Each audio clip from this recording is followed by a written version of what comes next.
I came upon public art at a very young age. I remember this moment very clearly, being in the back seat of my parents' car sometime in the late 70s, and we came across James Wine's sculpture in Hamden, Connecticut.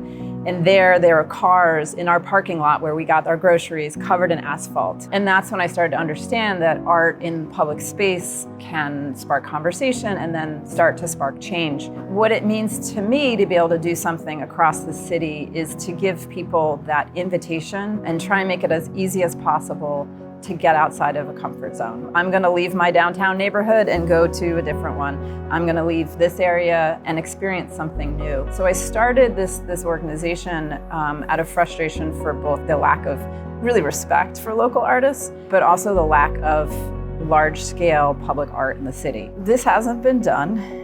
A citywide public art triennial with over 20 pieces, raising $8 million, finding the balance between artist's vision and a citywide public art exhibition where people feel welcome. The hope was that the art institutions in Boston would all get together and do something for the city of Boston. And with the triennial, which is something that was going to happen every 3 years, we imagined citywide public art encounters. Public art has a wonderful way of inciting curiosity and asking questions.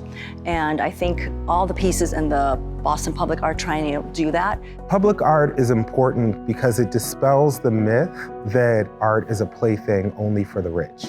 Art as idea or a concept, that should be something that lives in communities with people. The thing that stood out to me most about working with Kate is she tries in her earnest to make things happen the way that they need to happen. Every time I've had a conversation with Kate about the work that I want to do in the city, it was always a question of how can we make this happen? And it was never a question about what I wanted to do, who I wanted to do it for, and how I wanted to do it. In doing this type of work, we need more people who have that mindset. She gets things done.